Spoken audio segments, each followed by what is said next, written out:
Team dynamics are critical during a resuscitation attempt.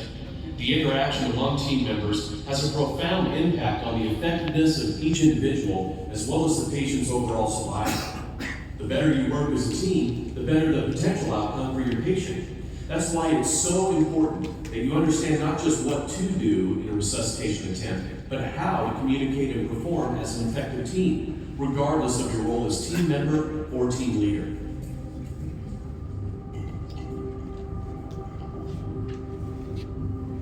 Welcome to the American Heart Association's Megacode and Team Resuscitation video. In this video, we're going to demonstrate and model an effective resuscitation team in a case scenario. Our simulation will have 6 team members. You may have fewer members depending on the situation, so be prepared to adjust your roles accordingly. Our case study begins in a local emergency department, where a 65-year-old woman has been brought in complaining of epigastric and back discomfort. Hello, I'm Dr. Jackson. What's bothering you today? I don't feel really bad. I'm dizzy and I'm sick of myself. My son was really worried about me and being. Okay, are you having chest pain right now? No, I am hurting. It's sort of in my stomach and now it's in my back. Okay, we're going to see if we can find out what's going on, okay? Joanne, we have a set of vitals from Ms. Fernandez. Yeah, blood pressure is 70/40, heart rate is 25 beats per minute, respiratory rate is 16 breaths per minute, and pulse ox is 92%. Okay, let's go ahead and start her on 2 liters of O2. Ms. Fernandez, we've got you hooked up to the monitor so we can take a look at your heart rhythm, okay? And we started you on oxygen so you can breathe a little easier. Your pulse ox rating is 95% with 2 liters of O2. Oh, doctor.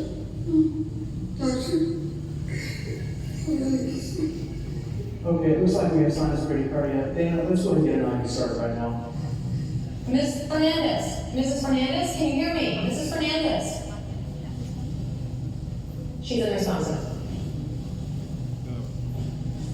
Pulse. Okay, let's call the code. The patient's gone into VFib. Start chest compressions. Strength compressions. Mandel, you'll be on the defibrillator. Shelley, you'll be recording. Recording. Sam, you'll manage the airway. Dana, have you been able to establish an IV access yet? I've tried several times and it's failed. Okay, let's move on to IO access, please. Can we try our access?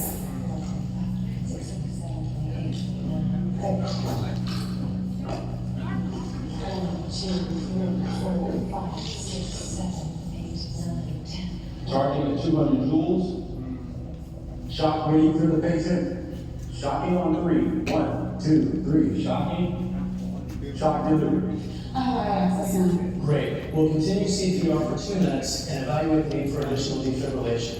Shelley, I'll rely on you to monitor the quality of the chest compressions. Dana, you'll need to draw the drugs up before each rhythm check, so if the arrest persists, we can move quickly to drug therapy. Let's begin with 1 milligram of epinephrine. 2 minutes. Okay, let's analyze. Switch roles. Okay, the patient remains in VFib. The protocol for this life-saving device is escalated dosing. Let's shock again at 300 joules. Shocking at 300 joules. Charging. Clear the patient. Shocking on 3. 1, 2, 3. Shocking. Shock delivered. Continue CPR. Do your compression. Dana, please give 1 milligram of epinephrine.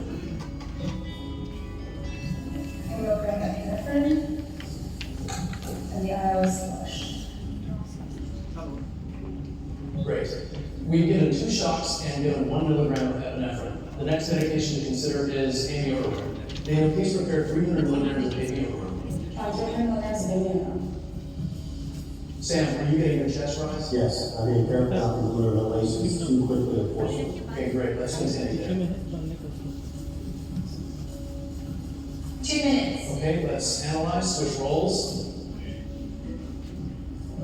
Okay, the patient is in persistent VF. Let's shock again at 360 joules. Charging at 360 joules.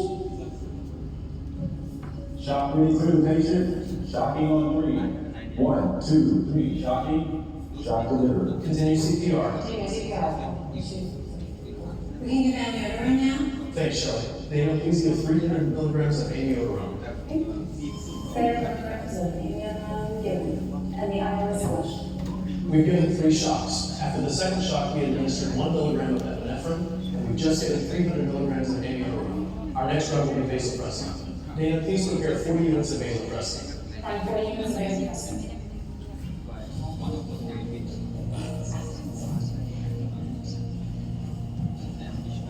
Let's review any reversible causes by considering the H's and T's.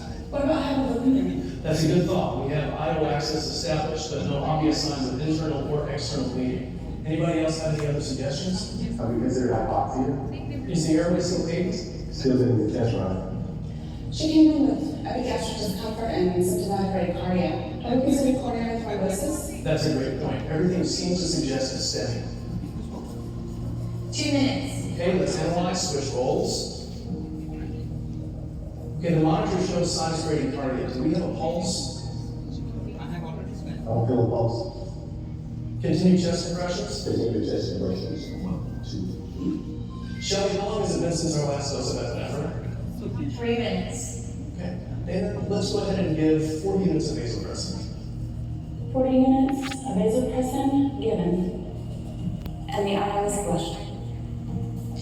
Mandel, your compressions are slowing down. Can you pick up the pace a bit?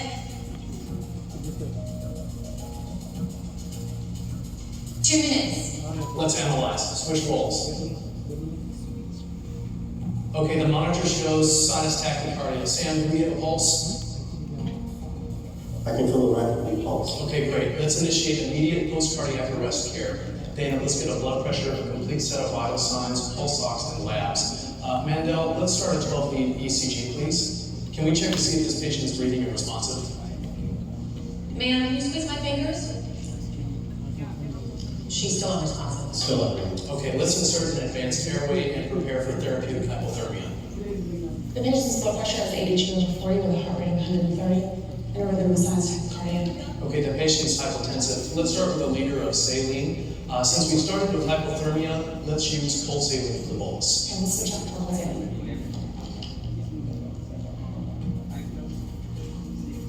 210.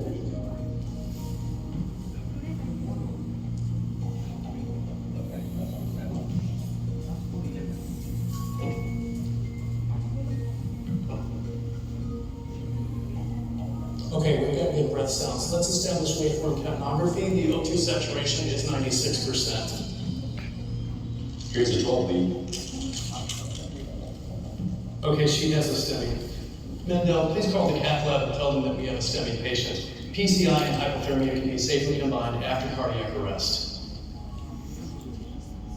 The return of spontaneous circulation or